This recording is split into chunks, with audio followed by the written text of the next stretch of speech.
Bienvenidas, criaturas analíticas, a un nuevo programa de Civilización y Geopolítica, el canal Geopoder. Soy Vicente Ferrer Pellicer y vamos a abordar inmediatamente algo que está ocurriendo y que tenemos que hacer una importante reflexión y análisis. El tema de la inmigración, a partir de los sucesos de Torre Pacheco, que ya todo el mundo conoce. Vamos a ver, tenemos que preguntarnos, ¿es importante la inmigración, los flujos migratorios en la geopolítica de un país? Evidentemente siempre ha sido importante, pero en el siglo XXI, en un mundo cada vez con una globalización real y efectiva mayor, por supuesto que es fundamental. Así que vamos a dar comienzo desde ya mismo. Y, como siempre, haré cierto paralelismo, o no más que paralelismo, referencias a un par de hechos históricos pues, que demuestran que es fundamental. Además, los apoyaré. Uno fue relativo a temas de migración, como fueron los dos muy polémicos hechos, la llamada expulsión de los judíos, que no fue tal, no fue ni siquiera un decreto de expulsión, fue un decreto de conversión bajo pena de expulsión. Y, por supuesto, también, no, esa fue del decreto de expulsión de los moriscos de 1609, uno en 1492 y otro en 1609. Primero de todo, ¿realmente existe una voluntad de romper lo que es la mayoría social o el núcleo o el sustrato nacional, poblacional de, por ejemplo, los países europeos? Eso que en teorías diversas, planes Caleri, no vamos a entrar en planes Caleri, vamos a ir a los hechos. La realidad es que hay unos hechos que demuestran que se ha utilizado los flujos migratorios para imponer un modelo político y para trazar una línea de futuro, tanto interna en los países, tanto a nivel regional, en el caso de la Unión Europea, y a nivel global desde directivas globalistas, que son las que están cayendo en estos días. Afortunadamente, esperemos que sigamos viéndolo y vamos a ver qué va a ocurrir a nivel internacional. Lo cierto está que hay datos como esos 300.000 personas que estaban en cárceles liberadas en toda la zona del Sahel, en el norte de África, y que curiosamente parece que cada vez hay más datos y más pruebas sobre que fueron pactadas que todas esas personas liberadas de cárceles fuesen a la Unión Europea. Así como, por ejemplo, entre ellas 50.000 personas directamente indultadas por el sultán de Marruecos y que directamente han ido masivamente y con la connivencia de ONGs como Open Arms, etcétera, y con las autoridades, en este caso de España y también Francia o Alemania en su momento Italia, no ahora, de llevarlas a la Unión Europea. ¿Por qué es esto? Eh, Obviamente vemos cómo fue Merkel la que, esto puede remontarse mucho tiempo y en muchos aspectos, pero desde luego la política de inclusión, no de inclusión, mejor dicho, de abrir las puertas de la Unión Europea masivamente a población, y además curiosamente, sobre todo del continente africano y parte de Oriente Medio, pero sobre todo norteafricano y musulmán, fue Merkel, la que el famoso, creo que se decía, ¿no? De José Papi, el cortijo o el circo de Merkel, no me acuerdo cómo se llamaba, la granja de Merkel, como se llamaba la Unión Europea, realmente fue determinante para políticas de abrir. Se supone que para reforzar la mano de obra que faltaba, pero ¿cómo que mano de obra que faltaba? ¿Y por qué precisamente de esas zonas? Es obvio que desde luego en España ha habido un planteamiento, un plan para modificar el sustrato poblacional. Eso es una obviedad. Lo ha habido incluso dentro de del misma nación. Ha habido transferencias autonómicas a la Comunidad de Cataluña, por ejemplo, en la cual, y eso es un hecho, son hechos irrefutables, publicados, en la que la Generalitat, la dirección de la Comunidad Autónoma de Cataluña hizo políticas de tratar de evitar a la población de origen hispano, es decir, de países hispanos, llamadas oficialmente en los organismos latinoamericanas, ¿verdad? Para que no fueran a Cataluña y, sin embargo, acoger masivamente a todas las de origen islámico y, por ejemplo, también ocurrió en el caso de Cataluña hindú, por eso hubo un cierto apoyo independentista por fuertes minorías hindúes o indias, o de la India, ¿no? En Cataluña.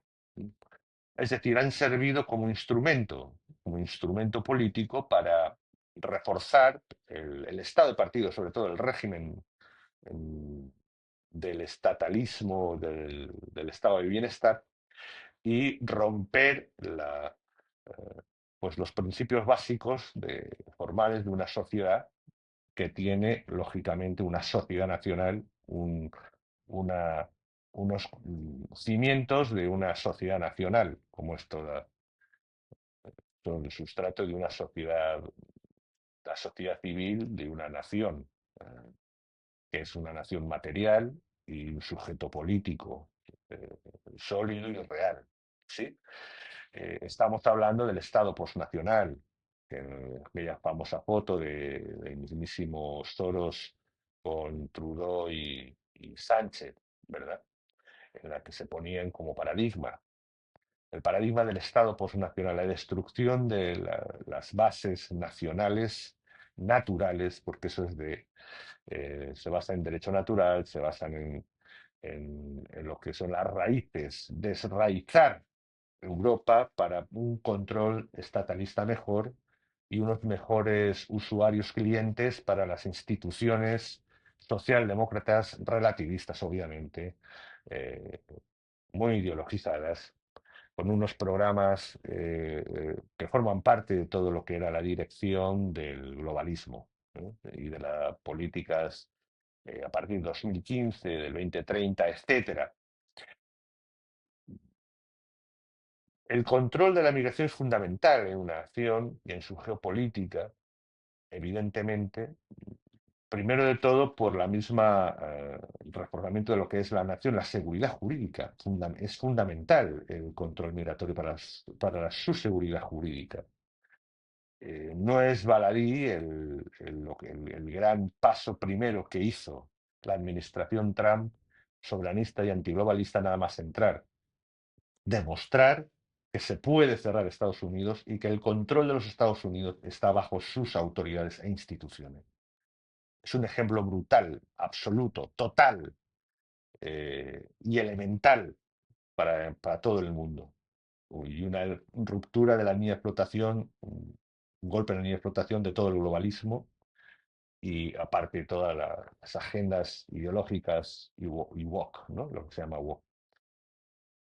Tenemos de ejemplo, evidentemente, a lo que fue dos hechos fundamentales, dos hechos fundamentales de la historia de España, muy controvertidos, bueno, controvertidos por los hechos actuales, por las academias, eso que tiene que cambiar fundamentalmente que hemos comentado, que he comentado, la necesidad de suspender, de cuestionar, de posiblemente hasta comenzar de cero en el ámbito del modelo universitario por no destruirlo directamente y cambiar a los colegios, yo lo comenté en algún programa, pero que en definitiva se considera controversiales. Es la expulsión de los judíos y la expulsión, lo demás, la expulsión de los moriscos.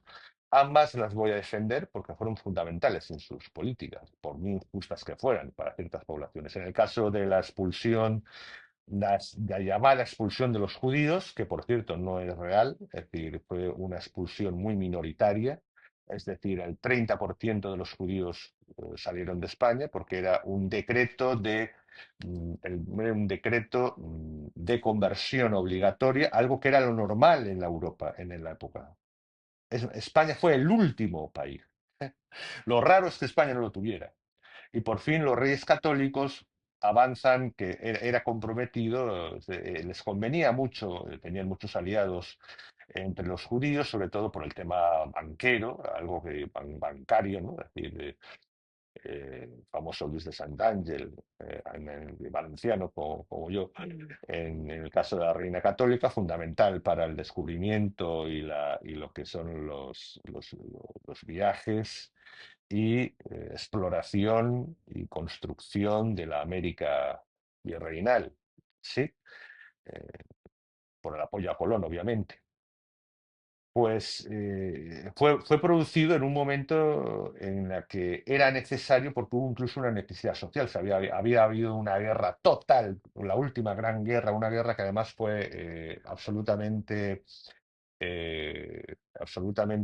carismática y- y paradigmática en la época, la Guerra de Granada, que toda Europa, todo el mundo cristiano celebró como la gran victoria cristiana, ávidos de victorias después del susto que suponía la caída de Constantinopla y de la Roma Oriental y del flanco oriental y era muy exigente la sociedad en ese momento hacia sus reyes, que veían que habían hecho un sacrificio gigantesco, mientras que tenían unas reglas que evidentemente en los temas económicos pues favorecían a quien no fuese católico, cosa que era un contrasentido.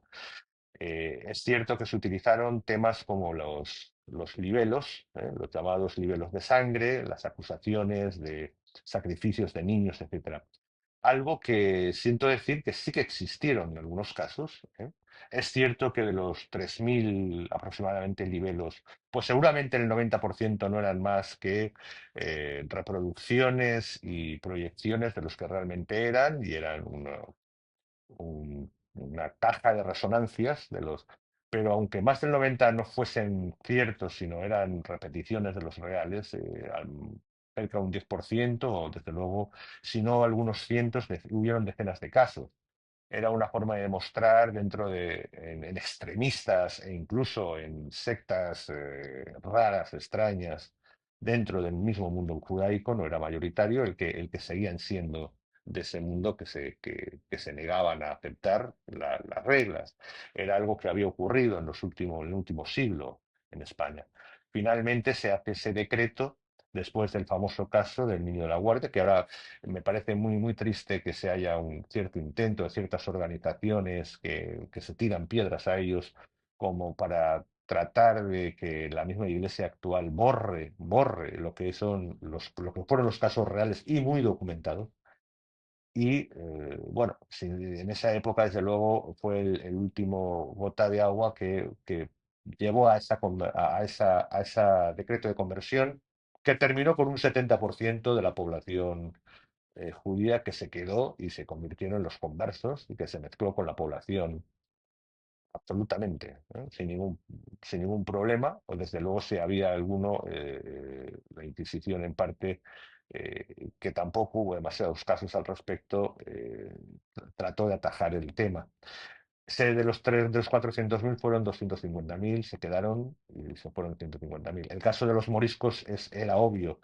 El caso de los moriscos era una auténtica quinta columna, se demostró, no fue una expulsión así como así, se pensó mucho, se estudió, y desde luego después de más de un siglo que se trató de que no saliesen, de integrarlos o que aceptasen las reglas de la corona, después de la terrible rebelión de las Alpujarras, que recuerdan mucho a las barbaridades del califato actual, cuando ha existido del ISIS, o de la barbaridad del 7 de octubre en Israel, lo que ocurrió con unas cosas nunca vistas, poblaciones enteras de cristianos crucificados, desollados vivos, hombres, mujeres, niños, las mayores barbaridades que se habían visto, que que asombró a Europa en ese momento y fueron duramente castigados y sin embargo aún hubieron décadas en las que se trató de ver qué se podía, si se podía reconducir. Finalmente en 1609, después de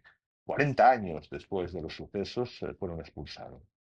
Así que y fue en un momento que se demostró que siempre eran quinta columna de fuerzas exteriores que podían en cualquier momento dejar invadir nada menos y nada menos del corazón del entonces mayor sujeto político del planeta. Así que con estos elementos podemos decir que es fundamental recuperar la política de inmigración y que desde luego la clase política del Estado de partidos está totalmente entregada a eso en la España actual. Eso es un hecho. Eso es un hecho, no se puede discutir. Y en eso colaboran toda la clase política, el Partido Popular, el Partido Socialista. Formalmente parece que Vox está en contra, pero tampoco aparece mucho por... se está replanteando cosas, a la hora de la verdad pues sigue participando todo el sistema. No sabemos cómo, realmente se está proponiendo algo serio y basado en la realidad, que si no se controla el flujo migratorio, no se respeta lo que es la base, sustrato social, cultural de la sociedad nacional, que es la base, que es la sociedad civil de un sujeto político, de una nación, Estado constituida y real y histórica, pues llega un punto en la que lógicamente no se puede, no es real el multiculturalismo. Se ha demostrado que el multiculturalismo es imposible, es una entelequia absolutamente falsa, un disparate de una clase oligarca, posiblemente comprada, posiblemente sobornada desde fuera, tanto por países desde donde vierten todas estas grandes masas de población que no les conviene, como de direcciones globalistas que realmente les interesa lo que es el programa del Estado postnacional y concretamente a nivel regional de la Unión Europea, porque rompiendo el sustrato nacional y la identidad nacional de los países, lógicamente a la administración de Bruselas y a la dirección de Bruselas creen que les es más fácil la integración de lo que es las estructuras económicas y lo que es la dependencia económica y social y de administración de las administraciones a nivel europeo. Es terrible, pero es así. Obviamente un error completo. Incluso, aunque fuera beneficioso esos objetivos que son terribles, están completamente equivocados. No funciona así.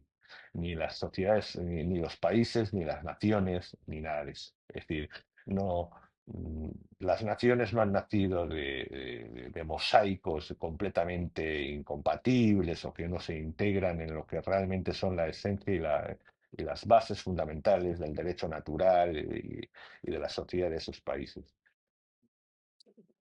Con estos criterios, porque se me va el tiempo, pero son muy importantes que seguiremos avanzando en otros programas, con estos criterios, creo que con estos elementos, espero que sirvan de algo y os llamen a la reflexión y a seguir investigando en ello. Un gran abrazo, queridas criaturas analíticas, y seguiremos próximamente, cerca en unas horas, con una píldora geopolítica.